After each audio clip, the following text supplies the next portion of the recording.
walang puso, walang damdamin. Kasi bakit? Hindi nila naranasan mga masalang 24 hours para may mapakain sa pamilya. Hindi nila nasubukan magbenta ng sibuyas ng 24 hours para may makain ng anak. Hindi nila nasubukan maghanap ng basura, ibenta, mga lakal. Kaya hindi nila nararamdaman ang nararamdaman ng ating mga mahihirap. Diba? Kaya pag eleksyon, tumakpwede, magdala kayo ng tais sukot. Pagkasabi niya, kapag ako maglilito kayo, patuloy ng tais ngayon.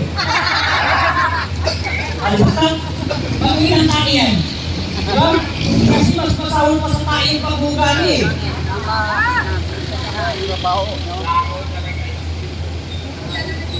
Siguro may narating mamaya dito, mas matindi pa yung narating dito, no? Siguro mas isang ganalo dito. No? Yun ang totoo para sa manggagawa.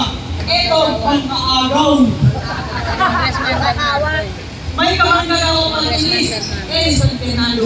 Pero meron mang-aagaw. Diba? Hindi na nagbigay na tayo ng gapos na napahanap ko yun natin. Diba? Eh, yan makapagsalita ko yan pa. Bakit? Bakit ako daming pulis? Ayaw ka nagpapakain sa mga pulis natin. Diba? Hindi, gobyerno nagpapasahod sa amin.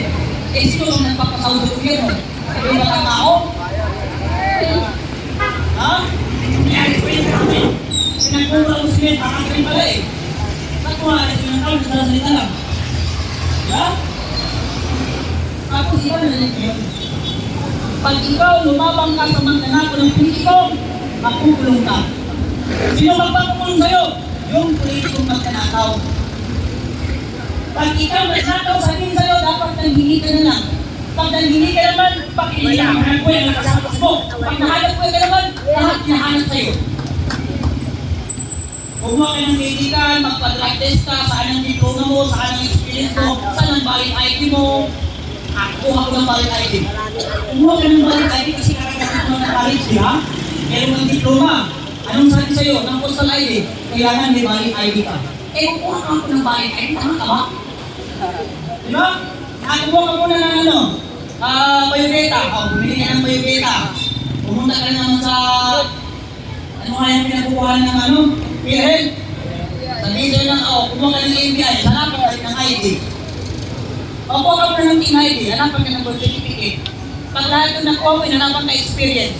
Pag may experience ka, wala kang diploma, hindi ka ba natatanggap. Pero pag pumasok ka sa mga company ng mga Chinese, anong sabi ng itik sa'yo? Meron ka bang team ID? Sabihin mo meron, kanak ka na bukas, ang tawag mo, 525 minimum. Ang nalaman sa'yo, team ID. Subukan mo mag-apply. Graduate ka ng college. Sa mga pag-aaral ng mga Pilipino, sa company. Lahat, yung pagkita mo, hindi ka pala tinanggap.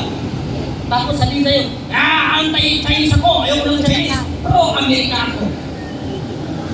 Eh, ano bang ginagawa naman ng foreigner dito ng Amerika sa ating bansa? Pumunta lang dito, nang-iin ka pa kayo sa mga kayo, tapos iiwan. Yan. Ano bang ginawa ng Chinese dito? Tingnan mo lahat ng mga lugar na may mga silang Chinese sa maganda. Ilang hospital ang pag-aaral ng mga Chinese? Ilang eskwelahan ang pag-aaral ng mga Chinese? Ilang estudyante pinapaaral ng mga Chinese? Ilang Pilipino pinapakain ng mga Chinese? Yan. Sarili naman ko sini, kirahin natin ng Chinese. Kaya natin magpagpapakos talaga sa loob ng sapuan gago. Anong tingin mo sa'yo na kung nagpagpapakay para maliit ang dala? May isa yung dala nila gago. Tapos magpagpasukahan ngayon, ay may anti-Chinese ako. Eh anong tinulog sa'yo? China ba? Galing yung China. Diba? Anong tinulog sa'yo? China ba? Saan galing? China. Eh kung binomba pala natin ng China, eh yung pandemic lahat tayo sa Rus. Diba? Kaya tayo mga Pilipino, kailangan natin pumitin mayor. Eh kagaling pala, nalaman mo kay mayor. Lahat pala naman sa kailangan ko, 100 lang binabayad nila ano. Sa kanilang tawag. Oo. Diba? Tapos meron seconds na ng mayor, no? Sayang! Kasi sinayang ninyo yung politiko na totoong magpapaangat sa inyo at totoong may pagmamahal sa Pilipino. Kaya sa susunod na eleksyon, pag tumakunin sila yung pag-dispatch na yun, asahan nyo, sasamahan natin sila sa eleksyon pag tumakunin sila. At ilang paso natin ang mayor na kagulayan.